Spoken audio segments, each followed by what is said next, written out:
सबसे पहले महादेव के चरणों में प्रणाम करती हूँ, मेरा प्रणाम स्वीकार हो। मैया पार्वती के चरणों में प्रणाम करती हूँ, मेरा प्रणाम स्वीकार हो।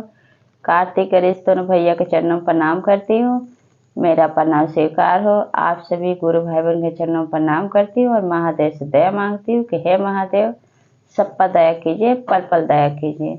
आज जो मैं कथा आप लोगों को सुनाने जा रही हूँ, दो सपेरा दोस्तों की कथा सुनाने जा रही हूँ। कथा बहुत सुंदर है, शुरू से अंत तक सुनिएगा और कथा अच्छा लगे तो मेरी वीडियो को लाइक कीजिएगा, चैनल को सब्सक्राइब कीजिएगा, कमेंट बॉक्स में हर हर महादेव जरूर लिखिएगा, दोस्तों में यारों में शेयर कीजिएगा।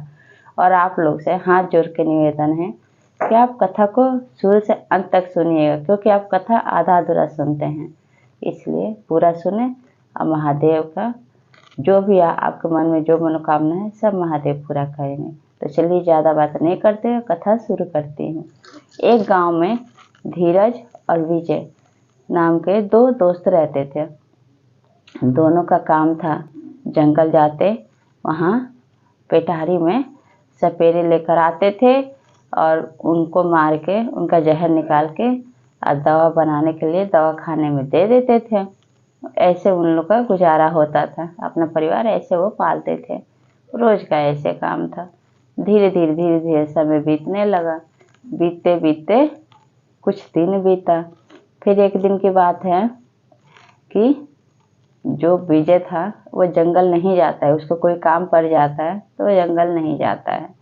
लेकिन धीरज था तो भाई वो जाता था जंगल। तो एक दिन की बात है कि जब वो जंगल गया तो जंगल में उसको कहीं दूर दूर तक उसको कोई सपेरा नहीं मिला।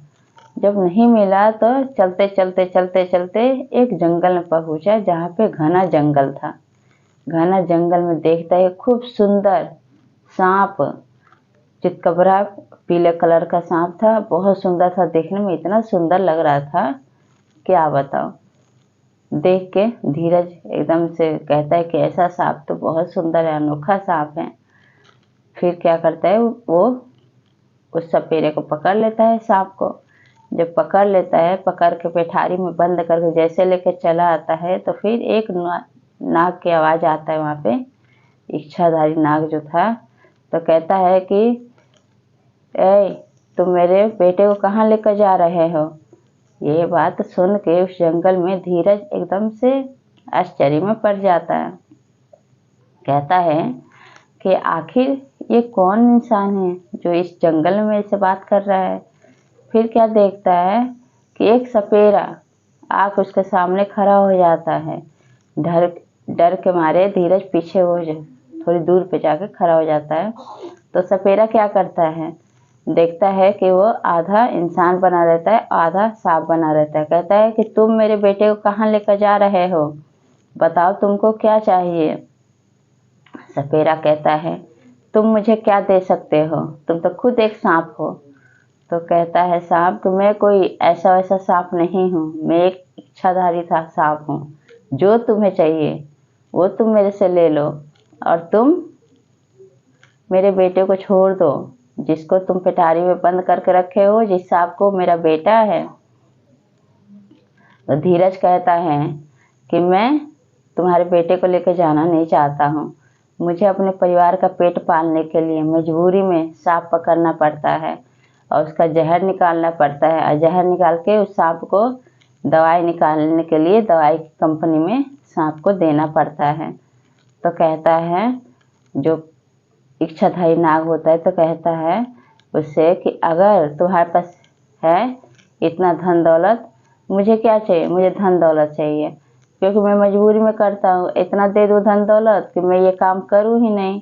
किसको शौक लगा रहता है कि अपने जान पे जोखिम डाल करके सांप पकड़े, क्योंकि सांप भी जानते हैं गुरु भाई बहन, जिसको डस देते हैं वो जिंदा नहीं रहता है।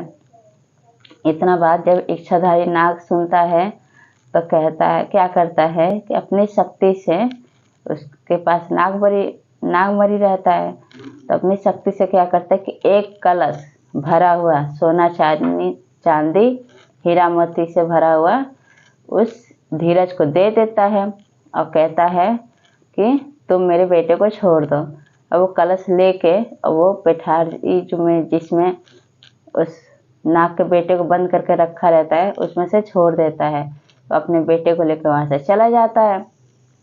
जब लेके चला जाता है तो धीरज जब लेके ये कलश चला आता है। जब कलश लेकर आता है तो उसमें से एक मोती वहीं पे ज़मीन पे गिर जाता है। जब ज़मीन पे गिर जाता है, कलश लेके घर पे चला आता है तो उसकी पत्नी कहती है धीरज की कि आज आप सांप पकड़ के नहीं लाए? तो धीरज कहता है कि मैं अब सांप पकड़ के नहीं लाऊंगा, क्योंकि हमारे पास इतना धन दौलत हो गया है कि अब मुझे ये काम करने की ज़रूरत ही नहीं है।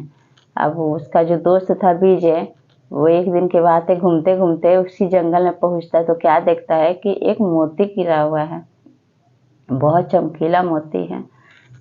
फिर वो मोती को लेके अब वो धीरज के घर पे जाके खिड़की की तरफ से अब वो पीछा करता है, देखता है कि आखिर धीरज अब जाता है सांप पकड़ने के नहीं जाता है। एक बार देखते हैं, पीछा करते सुनते क्या रहस्य है।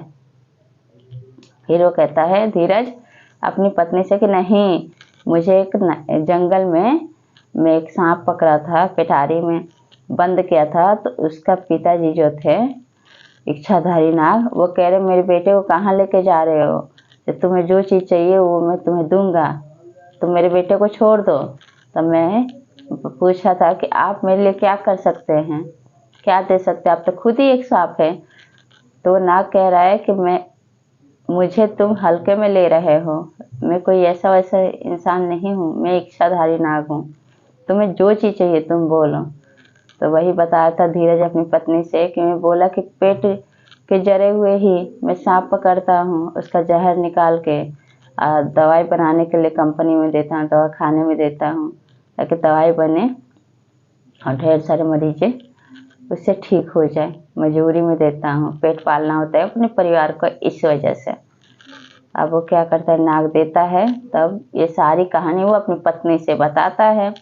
अब ये सारी बात विजय सुन लेता है, खिड़की के रास्ते खिड़की पर खड़ा हुए विजय सुन लेता है। अब विजय क्या कहता है, अब वो भी सोचता है कि जब धीरज एक इच्छाधारी नाग की वजह से अमीर बन गया तो क्यों ना मैं भी उसी जंगल में जाऊं, अब मैं भी वही सांप पकड़ूं, क्या पता मेरा भी दिन दशा लौट जाए, मुझे भी इच्छाधारी के नाग से मुझे भी कलश भरा हीरा मोती मिल जाए।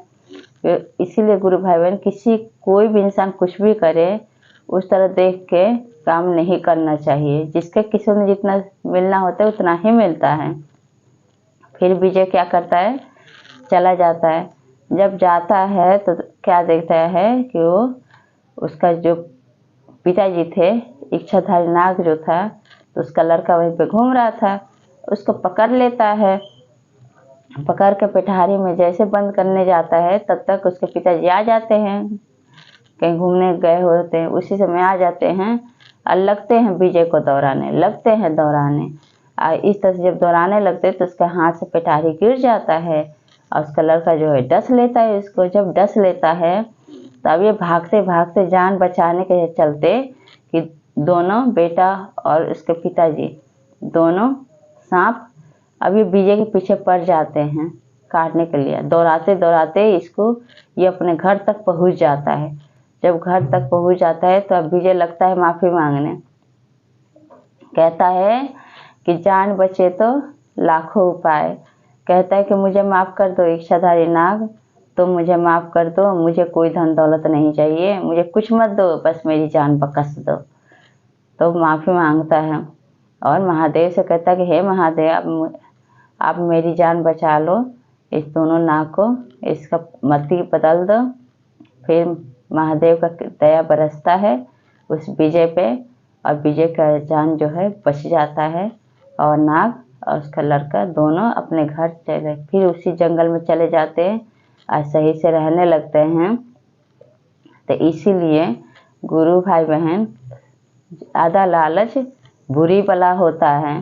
जिसके किस्मत में, धीरज के किस्मत में लिखा था उसको सुख मिलना तो उसको मिला, उसको सोना चांदी हीरा मोती मिलना था, महादेव का दया था, उसको मिल गया, उसका गरीबी दूर हो गया। अब विजय भी देख देख के उसका एक पत्थर खटा रहा था, इसीलिए तो ऐसा हुआ। तो कौन कैसा कर रहा है, किस तरह कर रहा है, उस तरह से नहीं करना चाहिए। जो आपके पास है आप उसी में खुश रहिए। ये कथा आप लोग कैसा लगा तो सब बोलिए हर हर महादेव, मैया पार्वती की जय।